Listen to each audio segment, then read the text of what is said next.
Hi, everyone. We are live on a Friday night, 8 o'clock here in New York. I'm going to give everybody a chance to get on and we will get started. We have at least one guest joining us this evening from the Boston area. So just give folks a minute to get on and we'll get going. Well, hello, Paddington. You decided to wake up? Come see. Where's your ball? I'll throw it for you. Where's your ball?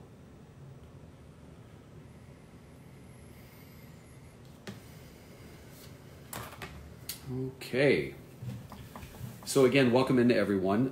Before I bring in our first guest, I want to tell you about something I did today. I went into the ICU, one of the ICUs at Brooklyn Medical Center in New York City. Every bed was full. There was only one that was empty. And for every patient in the ICU, they all had COVID-19. They were all unconscious. All of them were on ventilators except for one person, a woman, Paddington. And what was interesting about the woman's case is that she was not on a ventilator and she was on her stomach in the bed. And I asked the emergency room doctor we were talking to, I said, explain that to me. And he said, well, believe it or not, it's more comfortable to breathe on your back, but for someone who is having respiratory distress, it is actually medically better if they are, though not as comfortable, laying on their stomach. And so we're going to have more of this on CBS This Morning on Monday, but we went in dressed in a moon suit. And I have to tell you, one of the nurses came up to me at one point and she said, where did you get that? And she pointed at the face shield that I had. And I said, well, my company got it for me. And she said, how do I get one? And I didn't know what to tell her. I didn't have an answer. I mean, the company got it. I don't know where they got it from. And she said, she stepped back and she said, you see this? And I said, yeah. And she said, you know what this is, right? And I said, yeah, it's a trash bag. And she said, that's what I'm wearing, a trash bag over my scrubs. And she wasn't complaining about her hospital. The tone in her voice wasn't mean or cruel. It was kind of hopeless. Like, can you just get me some help? And it dawned on me in that moment, my crew and I had better personal protective equipment than the doctors and the nurses in that ICU. So it was very sobering to be there. The care that they were providing was really good, from what I could tell, not being a medical professional. There were a lot of them in there. They were well staffed. But several of the people, in fact, I met one woman who said, I've been sick twice. I think it was COVID, and I just came back from my second stint of being sick. One of the doctors, the emergency room doctor, critical care doctor we talked to, went home and he said, this was last week, he said, I was out for 5 days. He goes, I think I definitely had it. They are exposed to it every single day. And I just want to remind you that every one of these people is alone. There are no visitors. They recover and get better alone, or they die alone. 80% of the patients at Brooklyn Medical Center have COVID-19. And with that, I'd like to bring in Dr. John Santiago. He is a doctor in Boston. He is also a representative in the area. If he is on right now, I'm not seeing him. So John, if you are watching this, for whatever reason, I do not see your account. So if you're on, why don't you just type a comment below that says, hi David, it's John, I'm here. And I can go ahead and bring you in. But as of right now, I'm not seeing your account on here.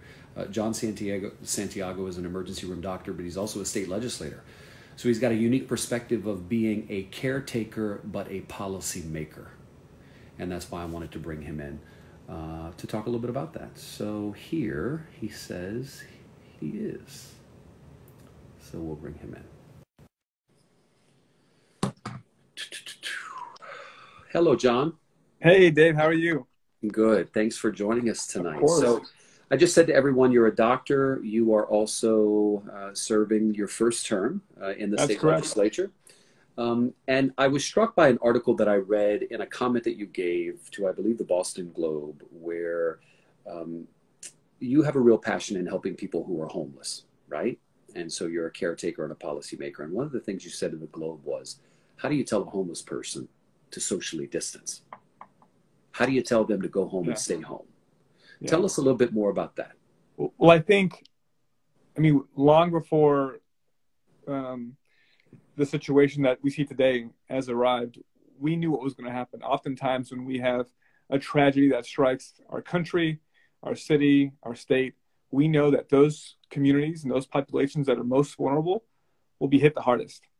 And so a couple of weeks ago, I wrote an op-ed about this and really putting on my hat as state representative to see what we can do just to make sure that when we talk about recovery, relief, support for these communities, that we keep them in mind because they're so often forgotten about.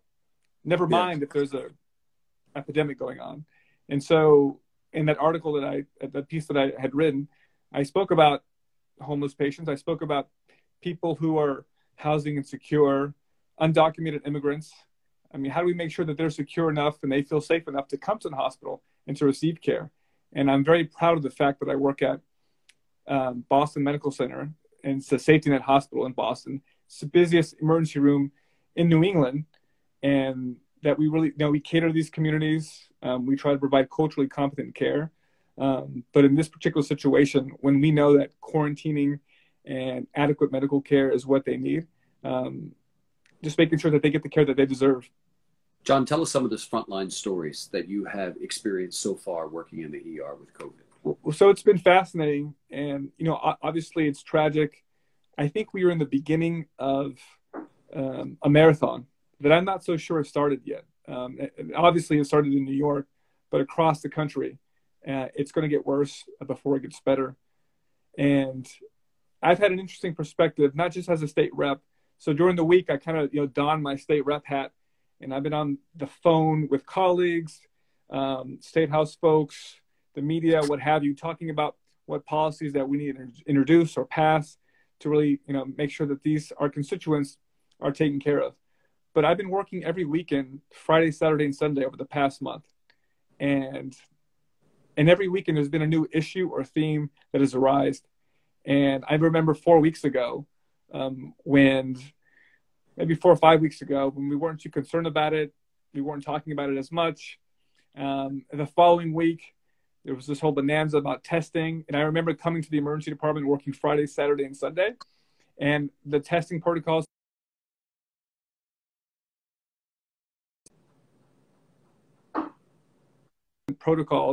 to better address what we were doing. I'll give you an example with respect to homeless people. It was about 3 o'clock in the morning 3 weeks ago where I was checking my email, and I learned that the shelters were not accepting homeless patients if they had symptoms. And if you've worked with the homeless population before, I mean, a lot of them have smoker's cough, a lot of them were sick, have chronic illnesses. And so here I am at 3 in the morning, having to figure out what do I do. So I started to admit them all.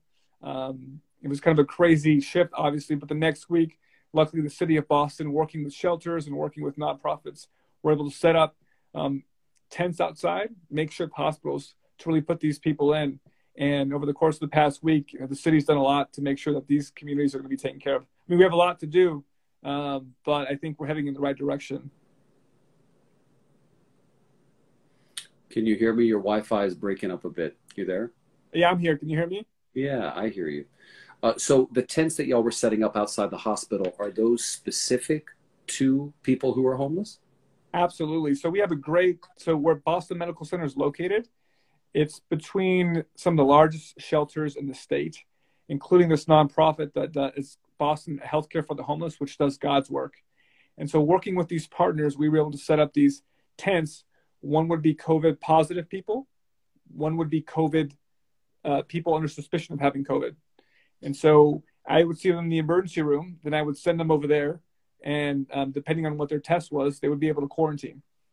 That's incredible, because it's like you said, even if they were good enough to go home, right, and they came in with mild symptoms, where are you going to send the contagious person home to? You're just sending them contagious, spewing viral load into the community. That's absolutely right. And the tricky thing about this disease, I mean, it's quite insidious. So I just did a post last night talking about, I went in the hospital to finish up my notes from the past week, and there were a couple of patients where I didn't really suspect had COVID, but you have to have a high degree of suspicion because not everyone presents the same.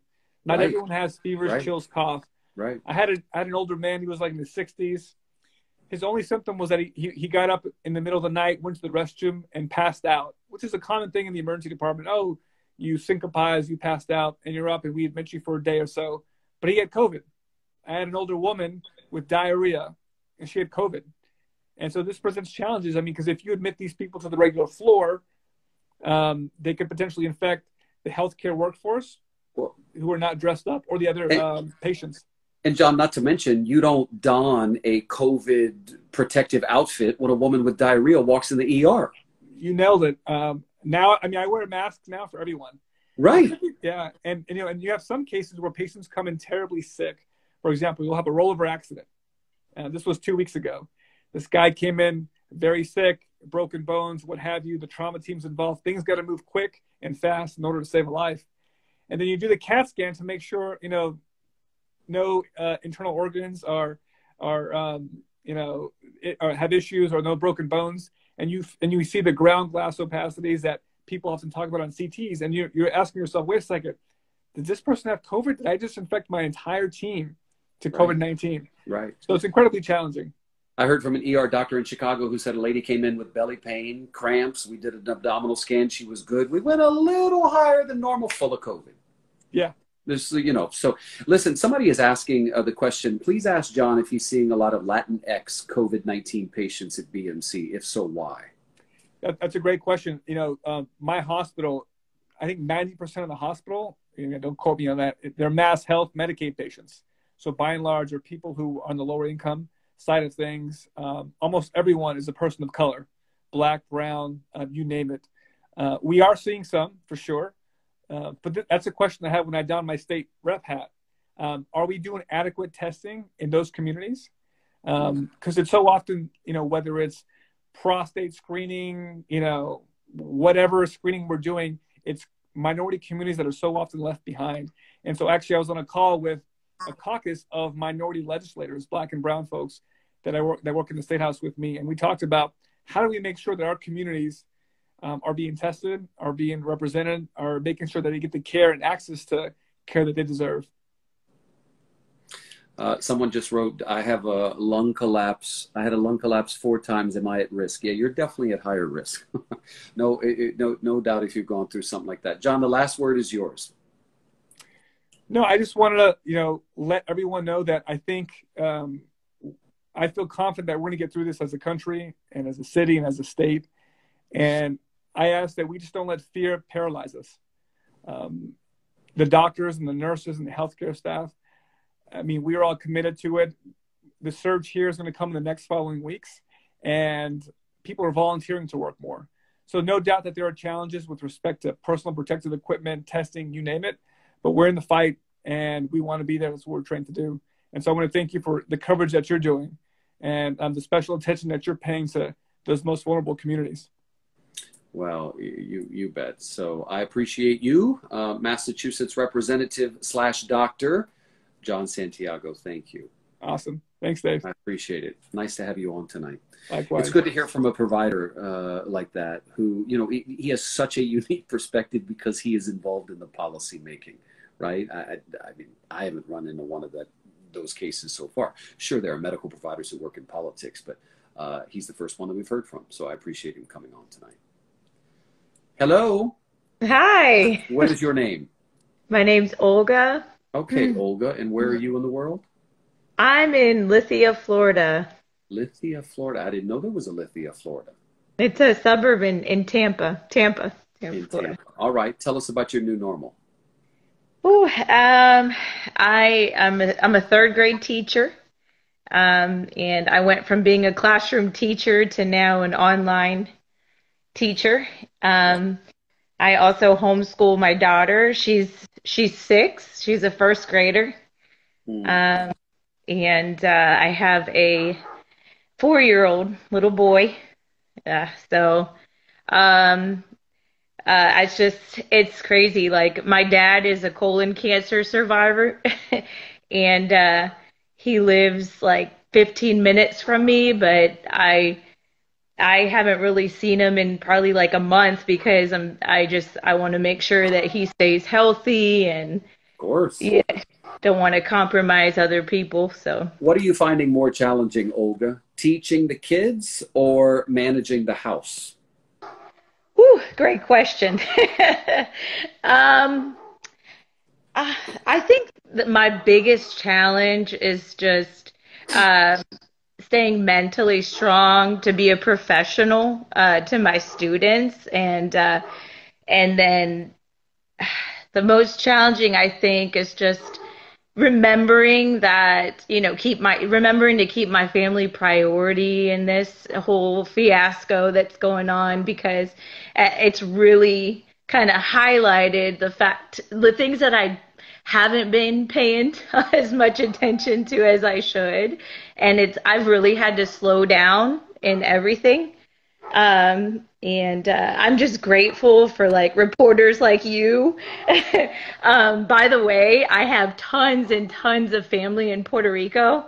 And during Hurricane Maria, we were all over here in Tampa. We were just super terrified about what was happening, and we were able to kind of take deep breaths every time we would hear your reports and everything. So we love you, and we thank you for your dedication. Well, thank you, Olga. And I can hear sort of a little bit of the anxiety dripping out just in your tone as you Yeah. talk about it. Listen, every time I talk about my new normal, I remind myself you just have a dog, so don't complain. You don't have kids running around who you got to feed, who you got to find something to do. So thank you for coming on tonight from Lithia, Florida. Yeah, well, thank you for doing this. I learned each night I'm logging in because I love to hear the people that you've interviewed and continue to reach out to, because I think it's great. So I appreciate it. Thank you, love. Have a wonderful night. You too. Bye-bye.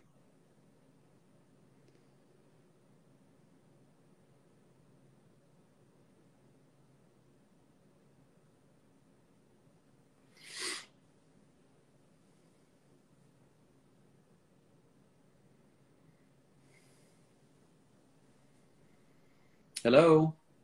Hey, how you doing, David? Matthew, we've spoken before. Have spoke before, sir. You are military, sent home from Texas, and you're in Puerto Rico, Cabo Rojo, right? Not right now. No, I'm in Texas, but I Oh, you're live in Cabo Rojo. okay, but so the last time we talked to you, you were not in Cabo Rojo. No, I'm stationed in San Antonio, Texas. Oh, I thought you were in Cabo Rojo. Will you have an update for us? I wish I was. Yeah. So I'd rather be quarantined there than here. Yeah. So Do you have an update? yes, we are still off work. We have decided to continue working from home for the next till the end of April. We just had a change of command today, so we have a new admiral. So we'll see what policies the new admiral makes next week. Can I ask you a question about something? Because Yes. you're in the military, and feel free to tell me you don't want to answer it, but I'm going to ask you. There was this instance of the admiral on the USS Theodore Roosevelt, who essentially wrote an email and sent it to a whole lot of people, blowing the whistle, saying that he felt like there was going to be an outbreak of COVID-19 on the ship. There are already, I think, like dozens and dozens of cases. There's already a real problem on the ship. Anyway, he was relieved of duty, and there was incredible video that surfaced today of him leaving the ship and the sailors just cheering him on. What do you make of the military's decision to relieve him of his command? Um, that's a tough one because I see both sides of it. And I don't think we know the whole story because we don't know what he did prior to that email. And we don't know how far he went up its chain of command. We don't know if the chain of command just didn't do anything and he decided he had no recourse, or if he decided that, hey, I'm just going to go ahead and just put the Navy on blast. So we don't know what actually happened. So there's two sides. If he actually went up the chain of command and the chain of command decided to do nothing about it, and the only way he could get something done was to put this email out, then I think he did the right thing. If he didn't involve his chain of command first and just threw this email out there, then I think no matter how good of a leader you are, you did the wrong thing. And that, you know, that's Understood. my No, opinion. look.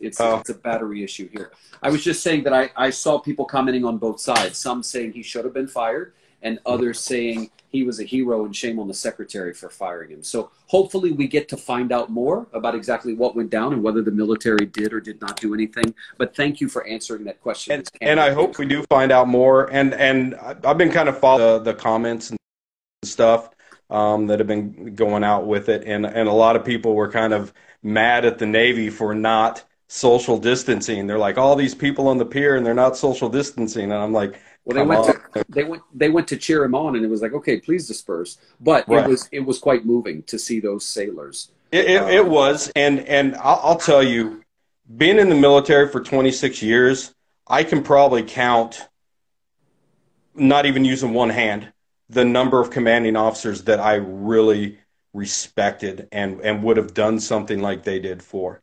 It's a rarity to find a commanding officer that gets that type of respect. I'm not saying that they don't get respect, but sure, you know, a leader that is that well received. Yeah, I get it.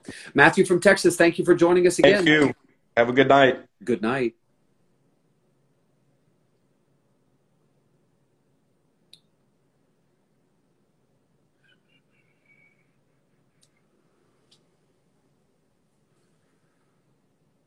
All right, so some of you, I just clicked on Julian. It says unable to join. So Julian, whatever is going on with you, it looks like your account may be private and it has to be public in order for you to be able to join in.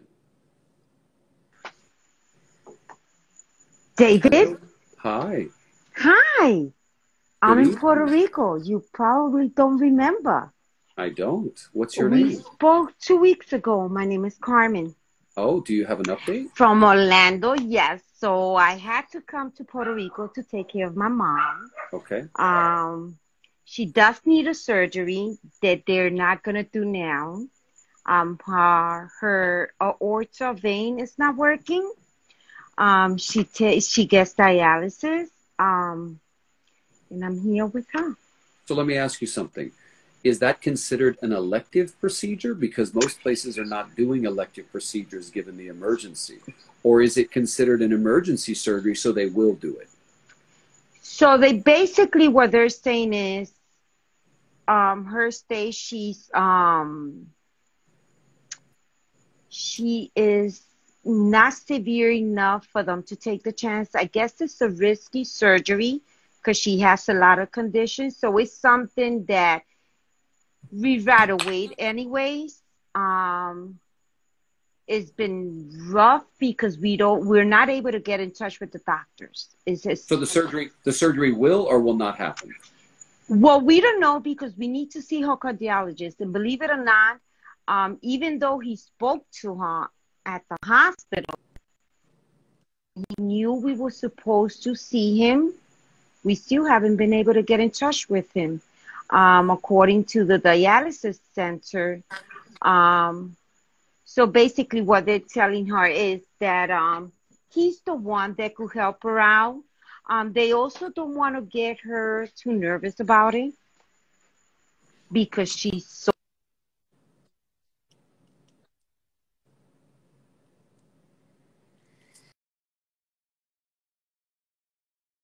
Okay, my apologies. It was an internet issue, love. I know you said you're in Puerto Rico, and we've kind of made some jokes about the Wi-Fi signal in San Juan. So I don't know if you're in San Juan, but that may be to blame. And just an idea, guys, when you move around, it can be risky. Hi.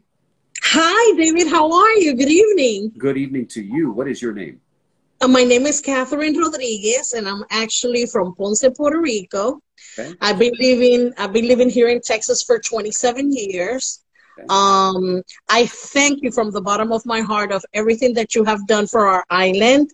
Yesterday, funny enough, you spoke with my niece in Georgia, and is that right? Yes, and it's the first time that I've been lucky enough to do something like this. So it's the first time for me. So I Well, appreciate you. I'm glad you're here. Tell us about your new normal. Well, my new normal is I don't have a normal since Hurricane Maria, to be honest with you. I have family in Puerto Rico. I have family in Georgia. Since Maria, I did a video that it went viral, and the entire community of Puerto Rico helped in community overall in Texas. But with this happening, I haven't have peace in my heart or in my mind, worry about our people and what's going on with between Maria, earthquakes, and now with this, with the COVID-19, it's crazy. It's overwhelming. So do you have a job? Yeah, I'm an assistant manager for an apartment community here in Fort Worth for the past 27 years. I've been doing this, but my hours were cut. I have a lot of my residents that are going through their struggle. A lot of employees from American Airlines, obviously, that they're being cut off in work. Yeah. So we're getting the domino reaction of everything that is going on. In some way, I'm very glad that you pick up my call because I had an incident today with one of my residents that he put attention to me that he works for a company well known in Texas, and the company had 9 positive COVID-19 employees. They're keeping the information in the down low. In the same breath, no sanitizer, no gloves, no mask, no nothing for them.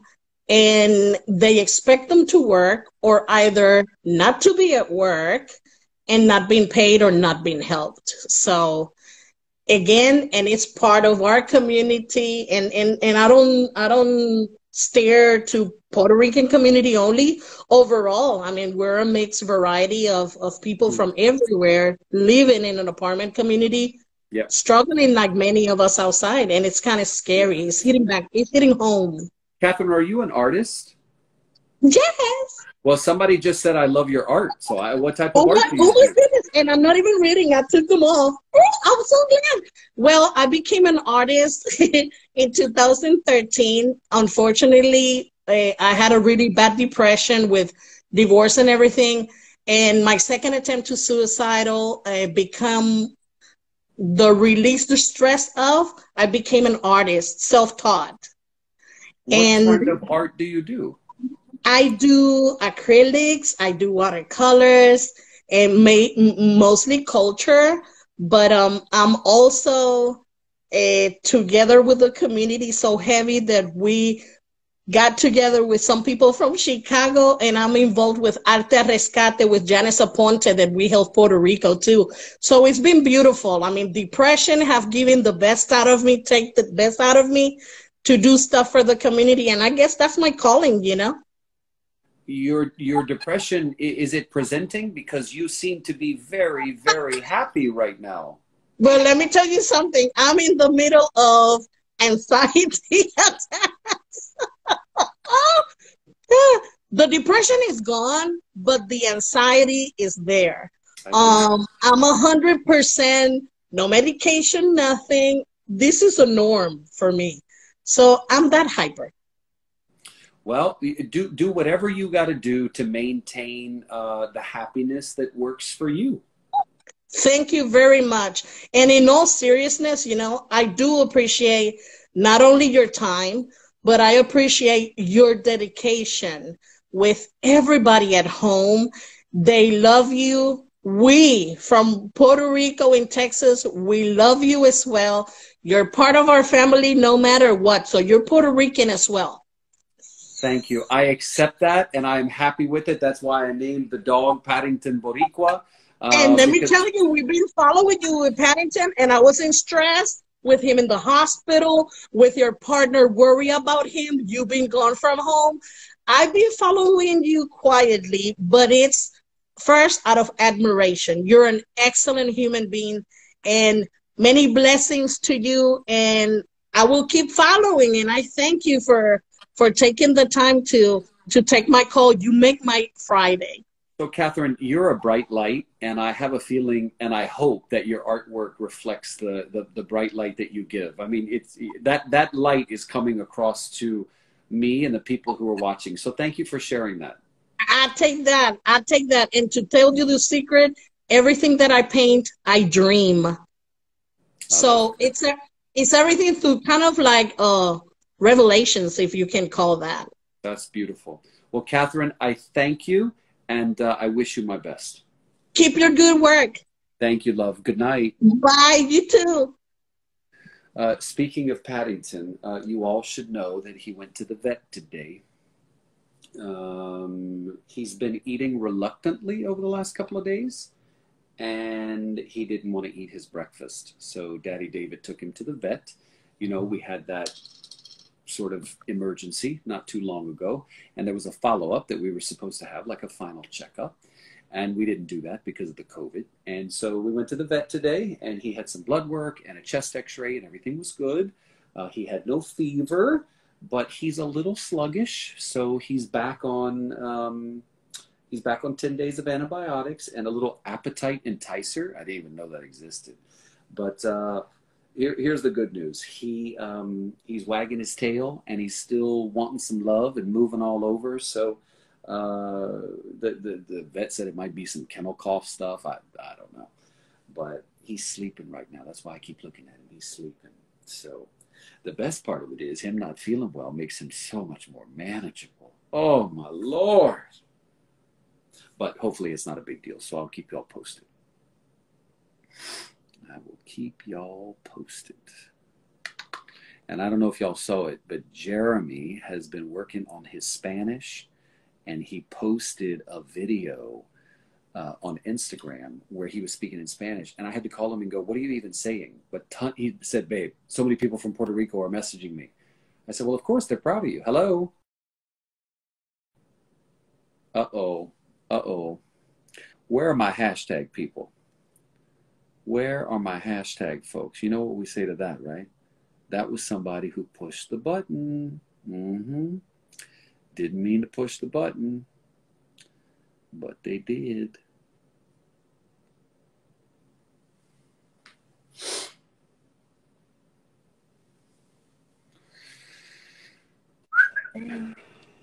Hello?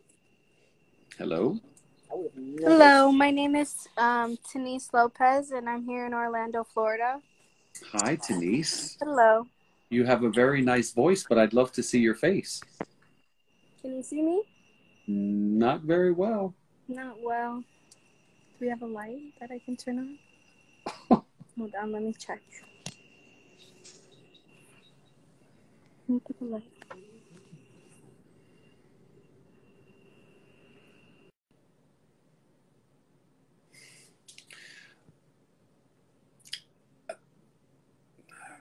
I'd love to talk, but just do us all a favor and have the light on.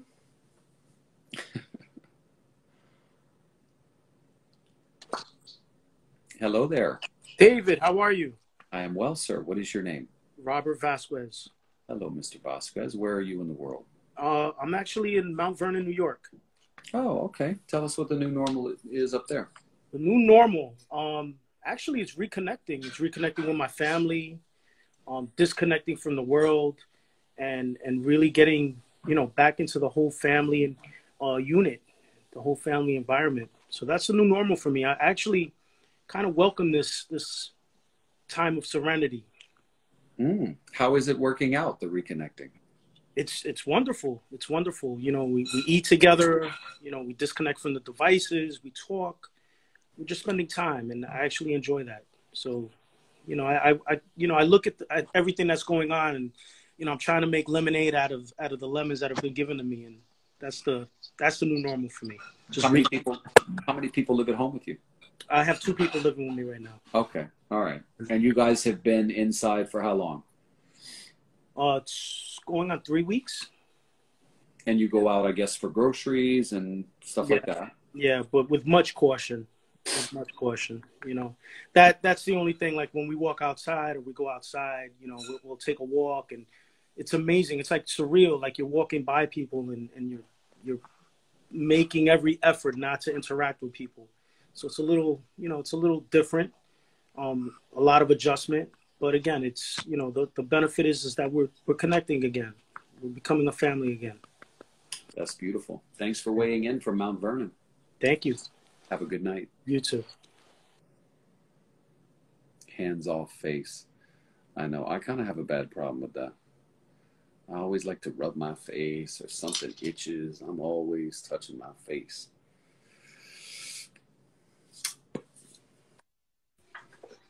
Hello. Hi.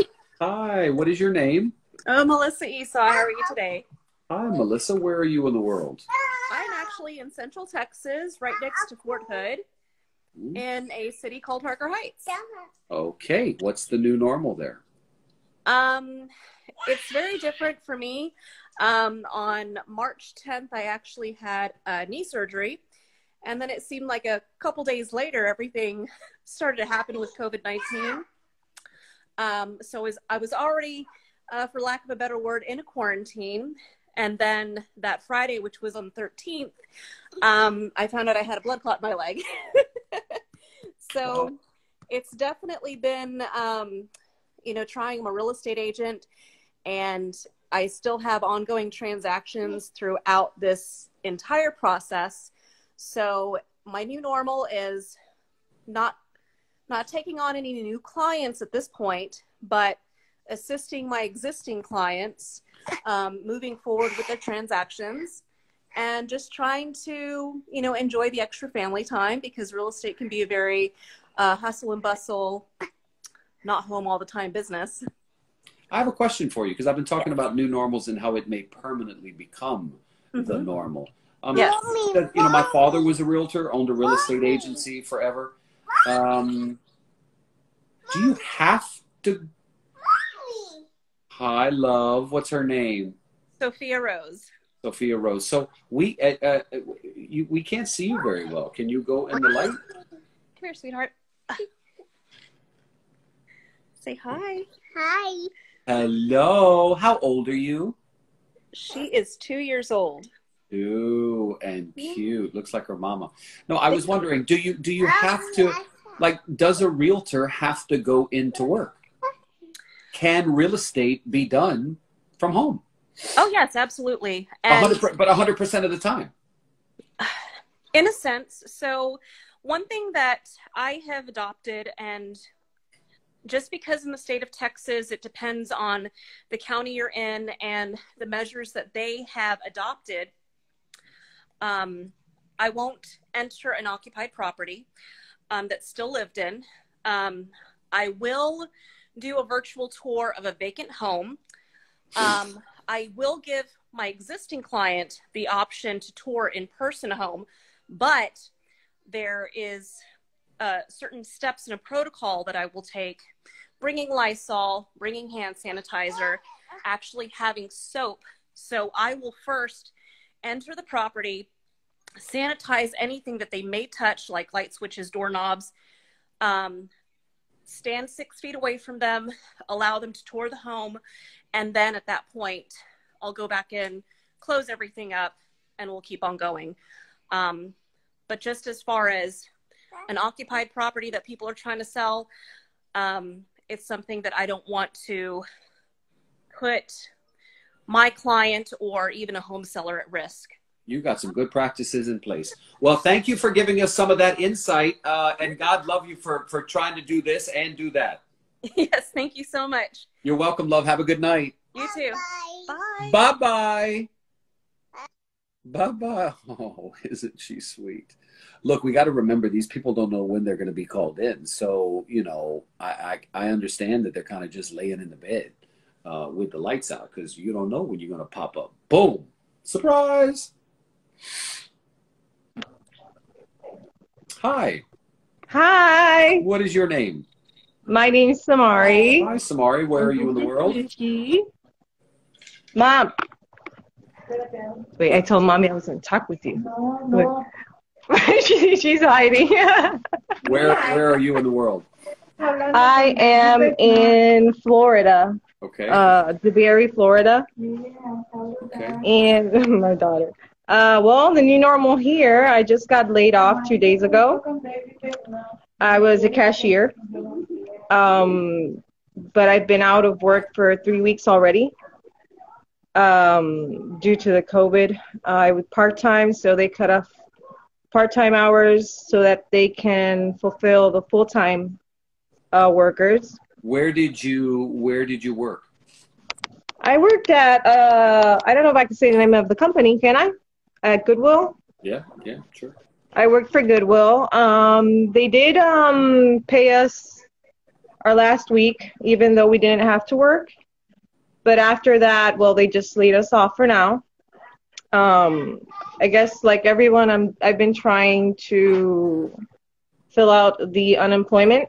Yeah. How's that going? Because it's been a nightmare. Well, I just gave up for now. I gave up. I'm not gonna, I'm not tormenting myself around this situation because it's been a little stressful. My husband's still working though. He's a custodian in public schools. Yeah. So they still have to, attend the schools. They're sanitizing, getting everything ready for when they come back, the kids. And just homeschooling my 2 oldest, which is very stressful as well. I think teachers should get paid 3 times what they are paid. You know what's funny, and I mean this, I wonder if going forward, every time teacher pay comes up, if parents are going to be more adamant about pushing for it. Because right now, parents are learning the hard way about what the teachers really go through. Yep. And so I wonder if that's going to be a new normal. If parents, yes, I mean, I used to. I mean, I worked at a preschool, and I used to tutor. But when it comes to your own children, it is so much more harder. It is so hard. I mean, I hear you, love. I hear you. And I have my mom here. She came in December after the earthquakes had started. Yeah. They left everything behind and they just came down. And that's when she got stuck with the COVID-19 situation. Yeah. So we're a little paranoid. We don't go outside too much because we're scared to get anything, even though there's nobody around, and just listening to the media. You have a good mindset. You have a good mindset about it because it's overwhelming. It can be daunting. You got to get the unemployment, but I think your healthy mindset is going to sustain you. Yes. I mean, I applaud you for there's no point in stressing out. The important thing right now is to keep safe, to do all the measures that you can. At least my husband's the one that's coming in and out daily. So every time he comes home, I'm like, take your shoes off, go straight to the shower. Are you guys feeling okay? Just staying aware of everything and making sure everybody's safe. That's what's important right now. As long as there's food, I've been stocking up for 2 months already, not knowing that this was going to happen because I came from Puerto Rico 2 years ago after Maria. And something told me, you know what, let's just prepare because I felt like something was going to happen. I don't know why, but I'm like, you know what, I'm just going to start stocking up, getting ready because I don't want something to happen and not be prepared like it happened to me with Hurricane Maria. Wow. I literally went the day before to the supermarket to go buy my supplies. Unbelievable. When there was nothing left. When there was. So, at least I was prepared for this situation now and just waiting for the best. Well, thanks for weighing in and sharing your story. Thank you. Have a good night. You too.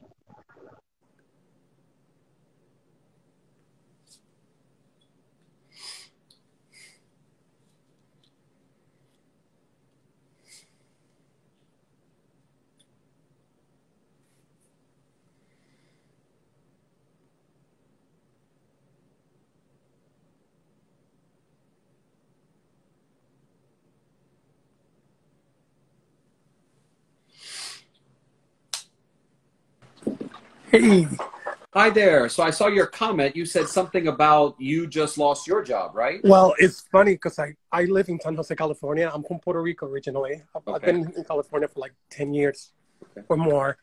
I used to work in a doggy daycare here in San Jose, but it's funny because I lost my job on the 13th because Google is taking over the whole area here. That's another story. It's taking over the whole area here, so we lost the job because Google bought the building out. But So it has nothing to do with COVID. exactly, but it's so funny because started on the same day that they closed everything here in San Jose, I lost my job. So it's like, oh my God. Wow. I'm freaking out. Luckily, I applied for unemployment and I got papers back. I got approved for it, so that's a blessing. But it's so scary here. I mean, I'm a diabetic person, so I'm even more freaked out. So, well, yeah, I don't know how to explain it. It's just so, I feel like I'm in a dream. My birthday just happened this past Monday. Oh. And I'm like, oh, it didn't even feel like it was my birthday. Oh, happy birthday. What is your name? Angel Cartagena. Angel. Well, Yeah. First of all, happy birthday. Thank you so much. Second of all, I like your glasses. Oh, thank you. And Costco. third of all, your state seems to have its you-know-what together. Yes. And it's kind of refreshing. You know, I have a home in California, and my heart is in California. It's where I love to be when I can be there. But California is doing a good job. I mean, you have all these people in Florida and New York and New Jersey who are trying to get unemployment, and they can't even apply, and it's a nightmare. And I did it. I did it. I did my unemployment maybe like 2 weeks ago. Yeah. And I got the paper yesterday saying that I was approved. So I'm lucky. I'm blessed by that. You are. But I'm just more than anything, I feel, because I lived in New York for so many years in New York City, and I see what they're going through in New York, and it breaks my heart. Like, I just can't imagine. And I just see how the president is handling this whole situation, and it's like heartbreaking. And I think we should lock down the whole states. That should lock down for at least a couple of weeks. Honestly, that's how I feel. Obviously, it's working here in California. We've noticed the curve better here, if you want to call it, but we never know. We're going to see for next couple of weeks to see what's going on. Yeah, the wave hasn't come to y'all yet. I mean, Yes. with great intensity. Well, Angel, thank you for weighing in. Thank you, David. And I'm glad you got the unemployment. I'm really glad. Thank you. Yes, Thank you. Bless you. God Thank bless you. you too. You Bye-bye. too. Bye. Bye-bye. Bye. Very nice. Yeah, you know, like, gosh, if you were to have a birthday, I mean, I thought about that actually. Like, my birthday is in June. What are we going to be doing in June? Maybe it'll just be me and Paddington.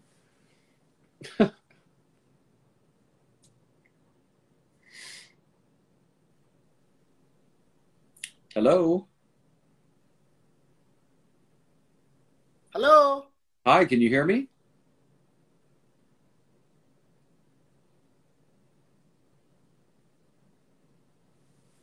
Can you hear me? Hello? Can you hear me?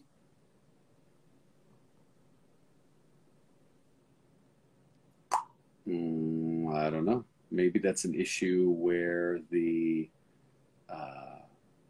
sometimes the Bluetooth headphones are connected. Maybe there was a delay. I don't know. Where do you have a home in California? So my home is in West Hollywood because I used to work and live there. So let's do this. So my button is not working. Y'all know the button stops working. So just in the comment below, if you want me to bring you in, you can say, yeah, the earpods. I think that's the problem. The people who are connected to Bluetooth, there seems to be a pretty dramatic delay. So that's the only thing I can think with that gentleman. So the person who just said, can you bring me in? 3MMIE, your account I think is private. And so I cannot bring you in. You have to have a public account or I cannot bring you in.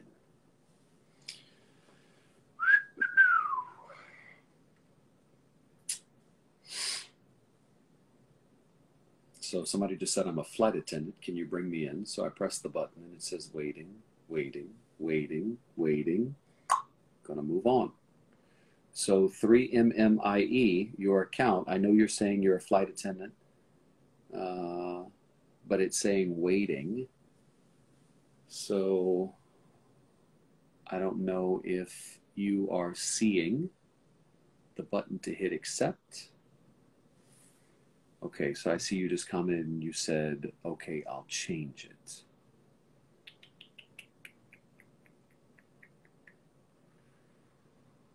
So that person says, I'm a flight attendant and I have COVID.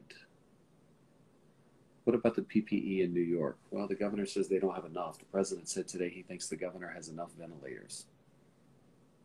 He said, I think he has enough ventilators. The governor said, we don't have enough, period. So there's that. Principal in the House. We can bring in the Bronx principal. It says waiting. Let's see if the Bronx principal accepts. It may be an Instagram issue, you guys. You know how we've been having, over the course of the last couple of weeks doing these town halls, we have these issues where Instagram just doesn't work.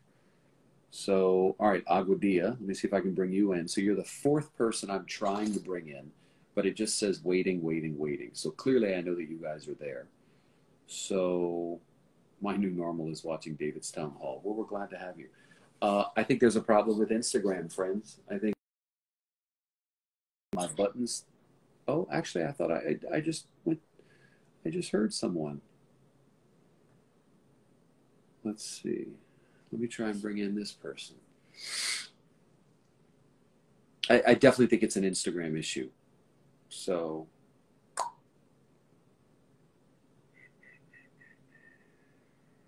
yeah, no, I know you guys are here. I think it's just, see, it says waiting. So this is the this is the fifth person that I've tried, and it just says waiting.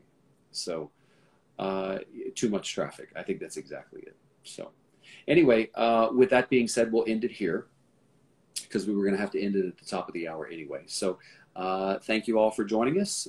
We will do it again. I will probably be back tomorrow night at 8 o'clock. So I'll see you then. Have a good night.